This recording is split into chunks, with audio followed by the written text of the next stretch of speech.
gadgets ulit tayo guys.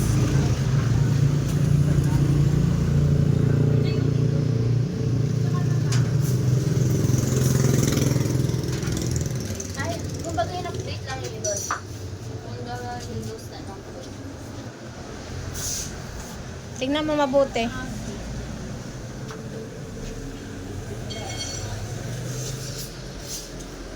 Review mo mabuti bago mo siya ano. Ano yung bits lang? 10 bits lang? Hello mga ka-diskarte, ka-sexy. Ito guys, for today's vlog ay bumalik kami ulit dito sa binilhan ko dati ng laptop, cellphone. Ito sa pawn shop na malapit sa amin dito sa General Espino Street, South Signal Village, SMSP. Ito po ay mga second hand items na laptop, cellphones, gadgets na naririmata or what they call this, binibentang second hand. Ito ay subok ko na at dito na rin ako nakabili last 3 years ago dun sa laptop ng anak ko. So ito, bibili kami ulit ng panibago kasi second semester na kailangan sa IT students, kasi yung una kong binili ay mayroon ng problema, hindi na siya pwedeng dalhin, kailangan niya na isaksak. Work nag-work pa naman yung laptop na yun hanggang ngayon. Kailangan lang yun na talaga ng isaksak. Hindi siya pwedeng gamitin na na wala na sa saksakan. So ito, subok ko na yung quality or service ng pawn shop na to, kaya bumalik kami dito sa store nila. Maraming mga second hand phone yan.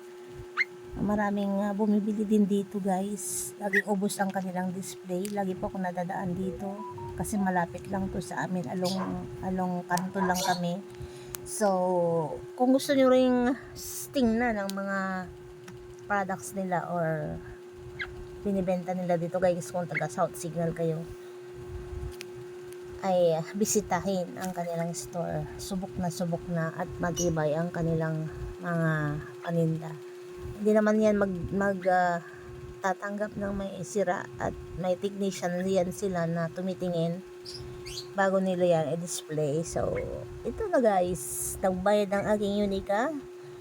Salamat sa biyayang ito at may magagamit na ang aking anak sa kanyang pag-aaral. So sipag-sipag, tiyaga-tiyaga lang. Wala naman tayong budget pang brand new, kaya ito sigurado naman ay magtatagal yan. Ayon, depende sa paggamit. So iyon lang guys, happy na tayo dyan sa second hand items na mabibili hanggat kaya ng bulsa, hanggat kailangan ay gagawa ng paraan. So ito, happy din ako dahil na-provide na rin yung isa sa kailangan niya sa kanyang pag-aaral. Sana'y magtagal ang laptop na yan. So ito guys, bago naman yan nila ibigay ay check yan bawat sa volume, sa mga sockets, charger, kung gumagana yung mga importante dyan, camera, yung mic, ganun. Ayan, tinitingnan nila yan. So good as good naman yung nabili namin. So natuwa na yan. Kaya pagdating pa lang sa bahay ay tiningnan niya na agad, busisiin, nilagin ng mga ilagin, download ng i-download. So yan guys, malaking bagay po ito sa pag-aaral talaga. Mahirap ang walang laptop sarili pag nag-aaral.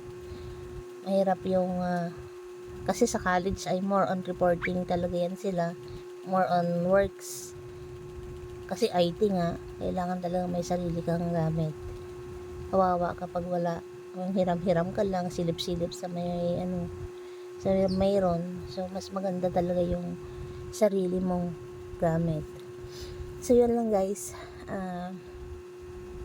Salamat sa panonood lagi sa aking mga videos. Bye. Thanks for watching. God bless.